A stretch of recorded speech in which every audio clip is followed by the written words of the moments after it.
Welcome back to another episode of Legacy Battle. I'm Michael Adams, my panelist tonight from the Gridiron Battle Zone, Brian King, Steelers Nation South, Rollo Coffin, Penn State Collegiate Hockey All-Star, Kevin Adams. We have a debate for you, followed by a Q&A. We are going to be discussing the University of North Dakota Fighting Hawks. They haven't always been known that, but greatest hockey player from 1980 to present. We are joined by Cary Eades. He played 4 seasons there at University of North Dakota, currently sitting tied for ninth in all-time goals. After playing, he became an assistant coach for 7 years at North Dakota. Then, after a very highly successful high school hockey career for 11 years, came back to North Dakota for 8 more seasons, 6 as an associate head coach. Since that time, he has been part of the United States Hockey League, currently president of hockey operations and assistant general manager of the Fargo Force. We want to welcome Cary Eades. Cary, thank you for coming on. You bet, guys. My pleasure. So, as I said, a Q&A after, and some guys that just missed our list tonight. They were great players in the NHL, but their time at the school was a little short, so they're not in those all-time lists. And that's Darren Jensen, former guest of our show, John Cary. I almost said John Casey. Sorry, Ed Belfour, Tony Herkak, and Jeff Panzer. So, our first player tonight will be brought to us by Brian. All right, so I got Zane McIntyre, listed at 6'2", 205 pounds, goaltender out of Grand Forks, North Dakota. So as a freshman for the 2012-13 season, McIntyre split time with Clark Saunders, but he still started 17 games for a 9-4-3 record, 2.46 goals against, 920 save percentage. So not a bad start. As a sophomore, for the 2013-14 season, McIntyre took the starting job away from Saunders. He started 33 games. He won 20 of them. He had just a 1.99 goals against average, 3 shutouts, and a 926 save percentage. He made a career-high 44 saves in UND's 2-1 overtime win over Ferris State in the NCAA Midwest Regionals. And in the NCAA tournament, he allowed only 5 goals in 3 games, but unfortunately, North Dakota couldn't generate enough offense to win the semifinal against Minnesota. As a junior for the 2014-15 season, McIntyre started all but 2 games all season long, so 42 starts, 29 wins, 2.05 goals against, a shutout, and a 929 save percentage. And he led the team to the semifinal round in the NCAA tournament for a second straight season. After the 2015 season, McIntyre piled up the hardware. I mean, he made the All NCHC first All-Star team. He was named the NCHC Goaltender of the Year, NCAA Second Team All-American. He won the Mike Richter Award for the top goaltender in the entire NCAA, and he was named a finalist for the Hobey Baker Award, which is essentially the Heisman Trophy of hockey. So overall, McIntyre is North Dakota's all-time career leader in goals against average, with just 2.10, and also number 1 in save percentage with 926, and he is third all-time with 58 victories. So, Cary, for one season, he was definitely the best goalie in college hockey. Did he have any weaknesses, and what were your thoughts on his game? Yeah, first of all, Zane's a tremendous individual. I've known him since he was a kid.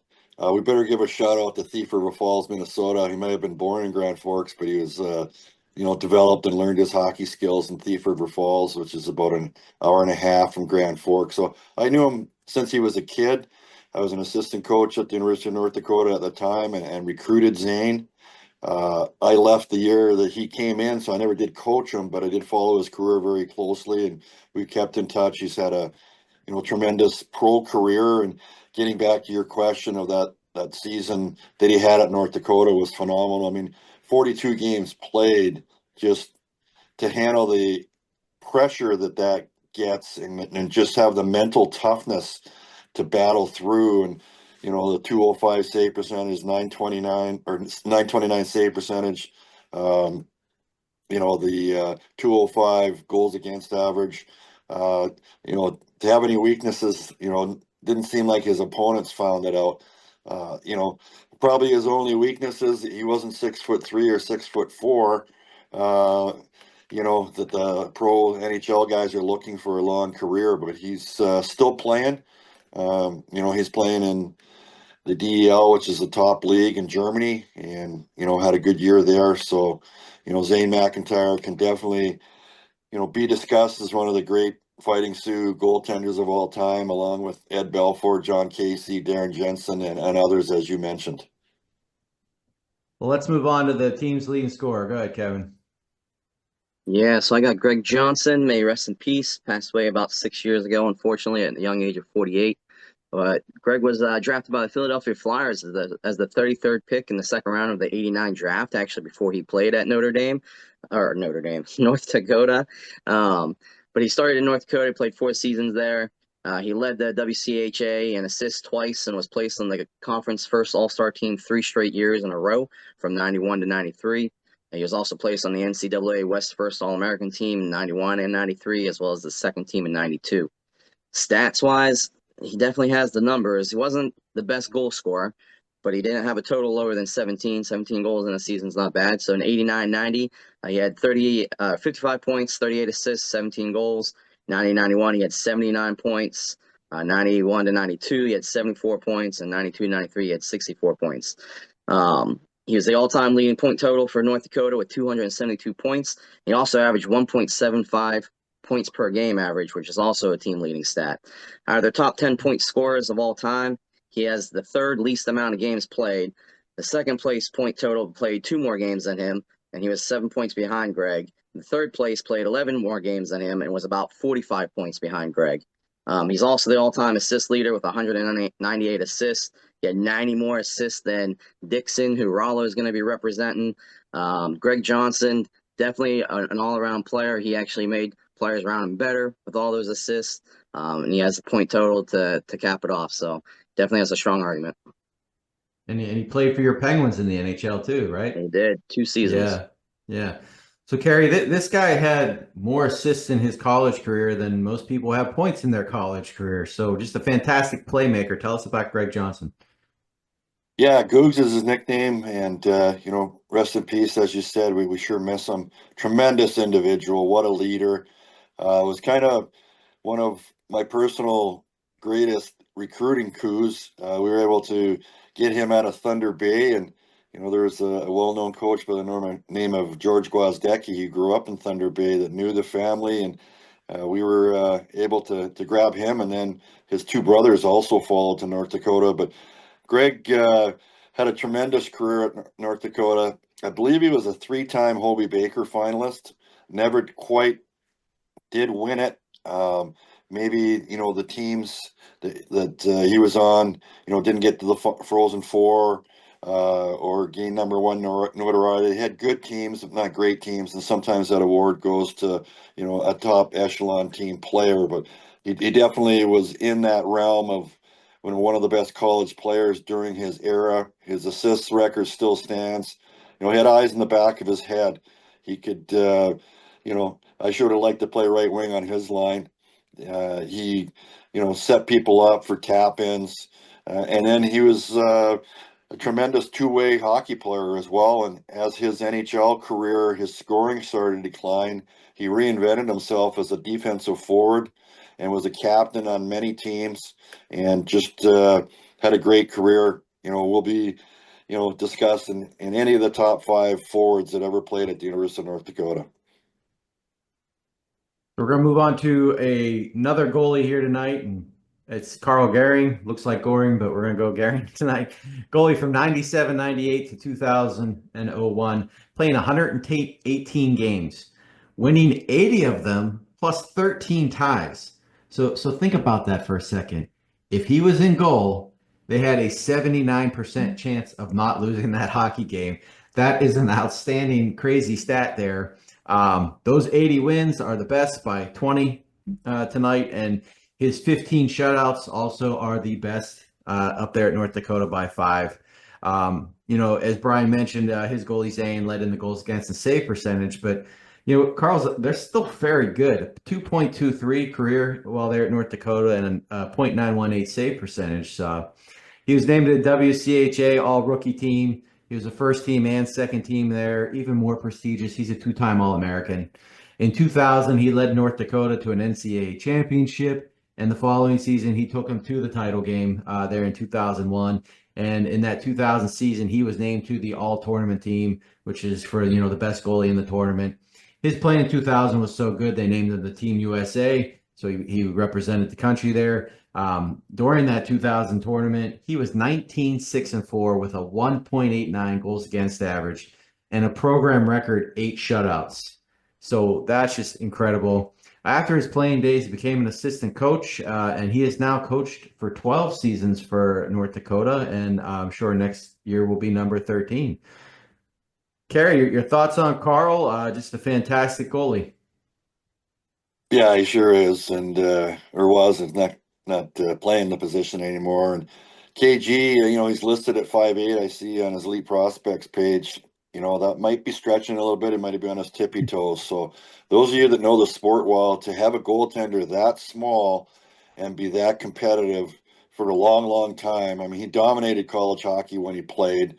As you mentioned, won the national title one year, took him to the finals the next year.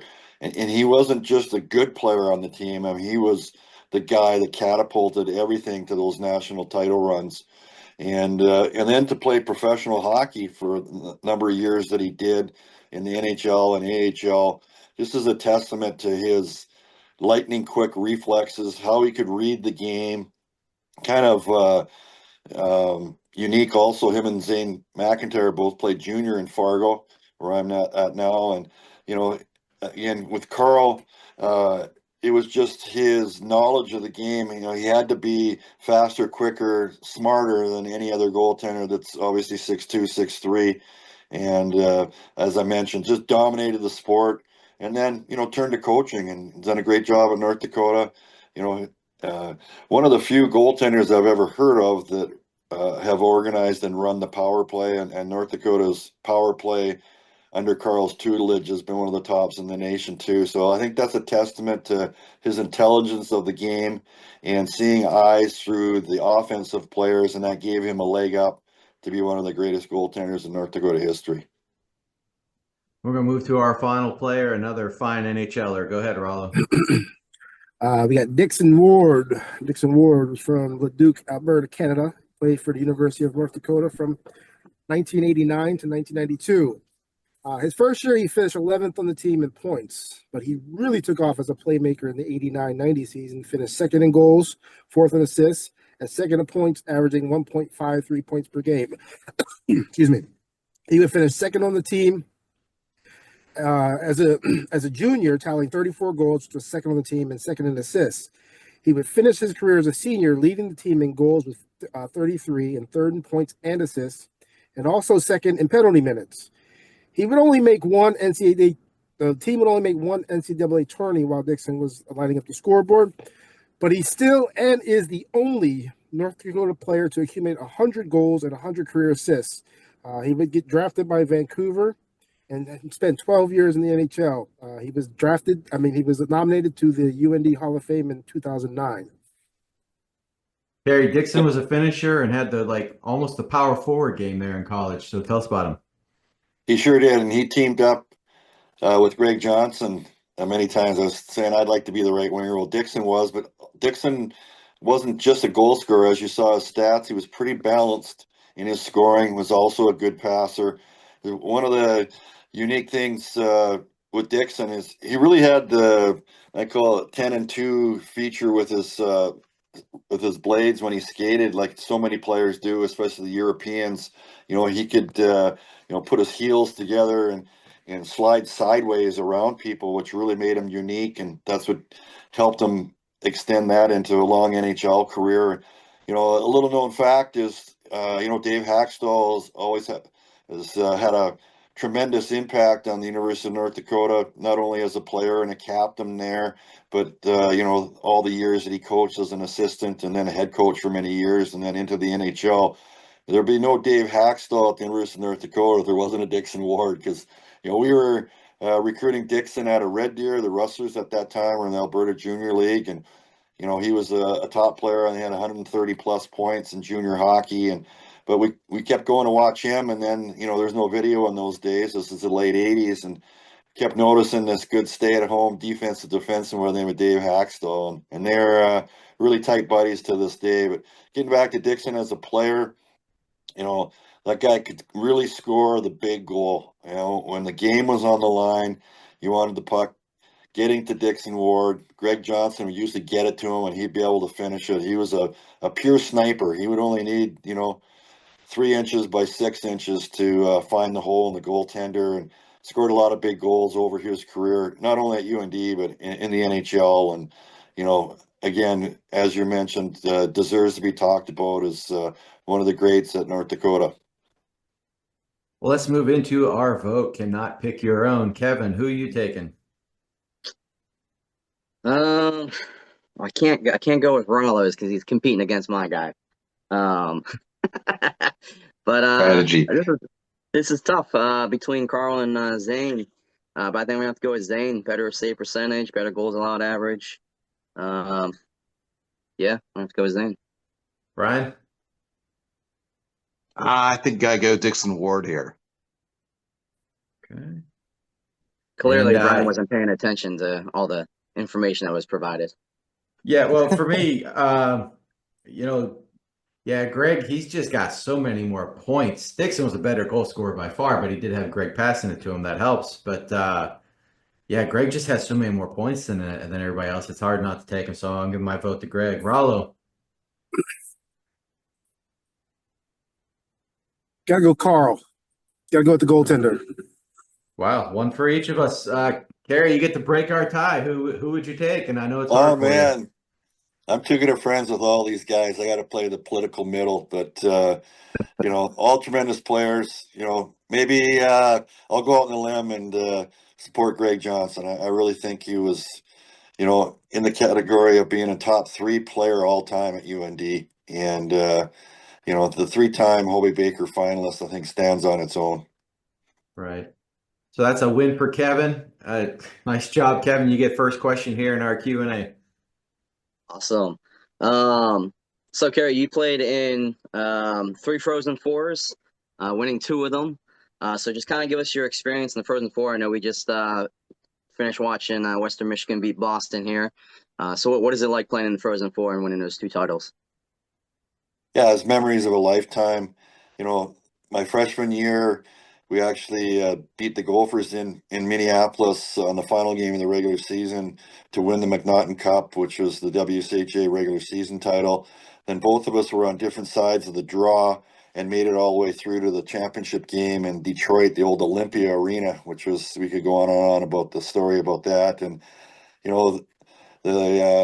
there's an advertisement on TV in Minnesota on those stations down there that showed Neil Broughton making a diving goal. And unfortunately, that was the game-winning goal. They beat us 4-3, but we were able to come back the next season, beat Northern Michigan in Providence, Rhode Island. Had a number of injuries, myself included.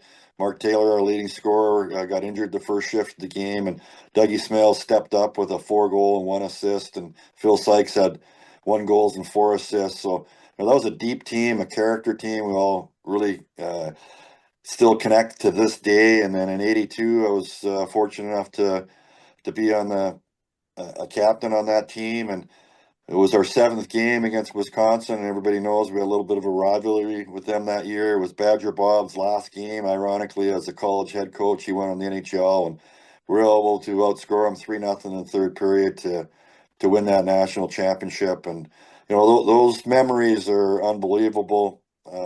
Been fortunate to be on many good teams and championship teams, but to be the captain and one of the leaders, and to grab that trophy and kind of throw it in the face of all the Badger fans who were there was, one of the greatest moments, not only in my hockey career, but in my life. But we'll go me, Brian, Rollo. So, because my question kind of follows right up on what Kevin just asked there. So that after that 81-82 season, your college season comes to an end, you play 1 regular season game for the Salt Lake Golden Eagles of the CHL, scoring a goal in that game, then playing in 8 playoff games, recording 9 points and 10 penalty minutes in only 8 games. Those are power forward numbers there. So, what went so right for you during that little short stint there? That was incredible. Yeah, they had a great team. They won the regular season. The Salt Lake City Golden Eagles did at the CHL, and at that time, the American League and Central League were the same level. The NHL teams all had a farm team, at least one of those leagues, and Salt Lake City was farm team of the St. Louis Blues, who I signed with after winning the title with North Dakota. And it was kind of neat. Kelly Rudy is famous goalie with the Islanders, won Stanley Cups, is in broadcasting today. He was the goaltender that I scored on. He played for the Indianapolis Checkers in those days. But yeah, another guy that's well known to the college hockey world and pro hockey world is Doug Palazzari, who played at Colorado College. He's involved, the administrator at the Hall of Fame in Evelyn, Minnesota. Yeah, we were like peanut butter and jelly. He was a left-handed center, playmaking center, and I was a big forward right winger that you get the puck to, was able to score in front of the net. And then we had a guy named John Markle, had a good college coaching career at Ohio State. Just kind of mended with that line. And, unfortunately, I was hoping to get a good shot at the NHL next year in the training camp, but never got a sniff. The Blues won the President's Cup that year that I signed, so they had so many veteran players, and in those days, they really didn't give the young guys much of a chance. You had to play in the minors for 2 or 3 years, unless you were Wayne Gretzky or somebody like that. So, unfortunately, during my second year, I broke my neck and ended my playing career. So, never did get to play that one game in the NHL, which I sure would have loved to. So, Cary, I understand you won the 2024 GM of the Year award for the USHL for your work with the Fargo Force. The team went 50-10-2 on the season. Included 3 players who were all USHL selections, and also included multiple players who've been since drafted into the NHL. So, could you just tell us, like, how were you able to put together like such a high quality team there in Fargo? Yeah, I mean, it just was an outstanding team. Statistically, the greatest team ever in the United States Hockey League, and some may argue other teams had some talented players, whatever. But 50 wins, only 10 losses, 2 ties in 62 games, and then to run the gauntlet in the playoffs as well, and to win our second Clark Cup playoff championship, to go with the Anderson Cup, the regular season championship, was really something. A lot of people are involved in that. Head coach Brett Skinner had a big hand in developing the players, drafting some of those players. Our previous head coach, Nick Oliver, and both staffs, we had quite a changeover with coaches going from the Fargo Force on into college hockey. So everybody shares in it, and of course, the credit goes to the players, the guys that came through in the clutch. And it was just an outstanding year of guys not getting satisfied at all. The number of winning streaks that we had, we play a lot of Friday, Saturdays. On Friday, we beat a team 7-2, and I go, Saturday playing the same team, we're going to probably have a mental letdown and not be properly prepared to play. But the coaches got them ready, the leaders got the team ready, and every game started new. It was a new challenge. So, really fun group to be around, and it might be a record that holds for a while. Cary, you were inducted to the UND Hall of Fame in 2023. How did you hear about the nomination when you got the call? And tell us about what the day was like when you got inducted. Yeah, thank you very much. Obviously, a huge honor to be mentioned with the other athletes that have attended North Dakota, and then specifically my sport, hockey. There's, as we're going through it, so many great players that have donned the jersey and have made North Dakota a household name in college hockey. Received a call from the head coach Brad Berry at the time, who I had coached, worked with, known very well. It's a pretty special moment, pretty special call. I remember hanging up and kind of shaking my head, hey, how huge this is. And then, in the induction ceremony was tremendous.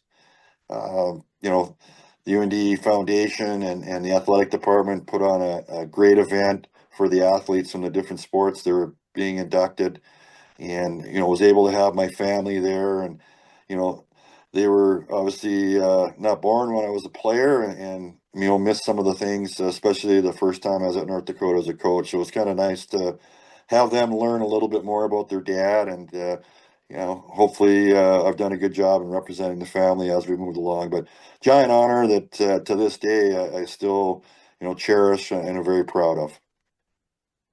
Kevin, you got the win. Finish us out. So I want to take you back to 1980, around the Olympic time. You were one of the college players, around that time. One of your teammates, I think it was Dave Christian, played for USA that Olympics. Was there an opportunity for you to try and go for Team Canada, and kind of what was like the aura within the locker room? Like, were players talking about trying out for the USA, Canada, whatever country they're from, and what was like the whole mentality, I guess, around that time? Yeah, the tryouts were conducted the summer previous, so the summer of '79. After we got a good team, and actually two of our my teammates tried out for the Canadian team. Mark Taylor, who was College Player of the Year in 1980, obviously didn't make the team, which was really, really a question. I think being a college player hurt him. Had he been a major junior at that time, probably would have made it. But Kevin Maxwell, excuse me, Kevin Maxwell was a freshman. We played together in Penticton in the BCE League, came to North Dakota together, and he had 82 points, led the nation, I believe, as a freshman. Led the nation overall in scoring, not just freshman scoring. Was a tremendous player, and he made the Canadian Olympic team. And we were able to play both teams. We played the Canadian Olympic team that year. We played the Japanese Olympic team, and we also played the USA Olympic team, which you mentioned. UND teammate Dave Christian was a piece of that. So that was a huge thing for the hockey world. I think, as I mentioned, the college player was frowned upon, or, you know, weren't as respected, but that changed everything in college hockey. From then on, players were respected. They were getting pro contracts. They were getting opportunities. It took a little while, but that was a huge catapult to it. And, I can remember we had a game that night when the U.S. beat the Russians. I think it was like Friday late afternoon, time wise, with the change from the east, and it was just we couldn't get our nap in. We had to watch the game, and then they still had to win on the Sunday versus Finland. So a lot of those guys, or all those guys, we had played against the previous year, and we were very proud of their accomplishments, and didn't realize at the time what an effect it was going to have on all the players' careers going forward from there. Great moment in hockey history, and definitely NCAA hockey history. Well, Cary, I know you're busy with the Fargo Force, so I want to thank you so much for giving us some of your time today. We really appreciate that. Always fun to talk Fighting Sioux hockey, guys. Thanks for having me on. I remind everybody, hit that like, subscribe, notification buttons. We'll see everybody next time. Have a great night.